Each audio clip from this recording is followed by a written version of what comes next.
சுற்றி இருக்கக்கூடிய எல்லா மாநிலங்களும் இன்றைக்கு ஆதரவு தந்து தமிழ்நாடை மையப்படுத்தி, அதுவும் நம்மளுடைய சென்னையை மையப்படுத்தி இன்றைக்கு இந்திய அரசியலை இயக்கிய எங்களுடைய கூட்டணி முதலமைச்சர் மாண்புமிகு முதலமைச்சர் ஸ்டாலின் அவர்களுக்கு மிகப்பெரிய நன்றி மற்றும் வாழ்த்துக்கள். இதே நேரத்துல இந்த நீங்க கேட்டீங்கல்ல, இப்ப தமிழ் மாநில காங்கிரஸ் உடைய அண்ணன் கூட அருமையா சொன்னாரு, ஏன் அதிகமாச்சுன்னா உங்களுக்கு நீங்க ஆள போறது இல்லையான்னு. காங்கிரஸ் கட்சிக்கு என்று ஒரு நிலைப்பாடு இருக்கிறது. என்றைக்குமே சர்வாதிகாரத்துக்கு எதிராக இருக்கக்கூடிய சக்தியாக தான் காங்கிரஸ். அகில இந்திய காங்கிரஸ் நிலைப்பாடு என்ன சார்? அகில இந்திய காங்கிரஸ் நிலைப்பாடு இதற்கு எதிராக இருப்பதனால் காரணத்தினாலதான் இன்றைக்கு கர்நாடகாவின் முதலமைச்சர் சார்பாக டி.கே. சிவகுமாரும் தெலுங்கானாவின் முதலமைச்சர் ரேவந்த் ரெட்டி அவர்களும் எங்களுடைய அகில இந்திய தலைமை ஒப்புதலின் பேர்ல தான் இந்த ஃபேர் டீலிமிட்டேஷன், இந்த தொகுதி சீரமைப்பு என்பது சரியாக நடக்க வேண்டும் என்பதுதான் காங்கிரஸ் கட்சியுடைய தீர்க்கமான நிலைப்பாடு. இதுல எந்த மைய கருத்தும் மாற்று கருத்தும் கிடையாது. இதுல ஒரே ஒரு கருத்து தான் காங்கிரஸ்க்கு இருக்கு.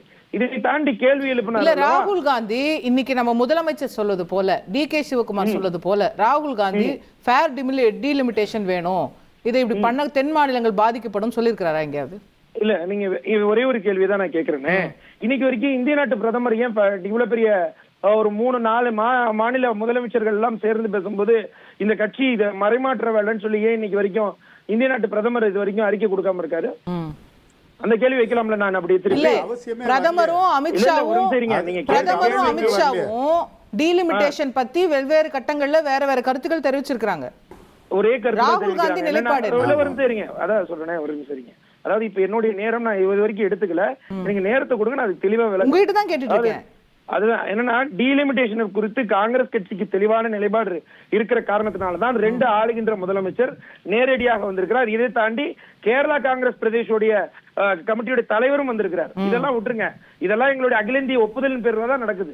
இது ராகுல் காந்திக்கு இது மாற்று கருத்து இருந்திருந்தா, இன்றைக்கு எங்களுடைய கட்சியோட உட்படுத்துதல் இல்லாமல் கருத்து வேறுபாடு இருந்திருந்தா இன்னைக்கு இன்னைக்கு நேரடியாக இங்க உட்கார்ந்து கருத்தெல்லாம் தெரிவிக்க மாட்டாங்க.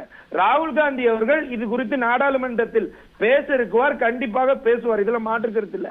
ஆனா ஒரே ஒரு கேள்வி எழுப்புறேன்னு, அமித்ஷா காங்கிரஸ் கட்சி ராகுல் காந்தியும் யூபில போய் நின்னுகிட்டு, ராஜஸ்தான்ல போய் நின்னுகிட்டு டீலிமிட்டேஷன் தவறுன்னு பேசுவாங்களா?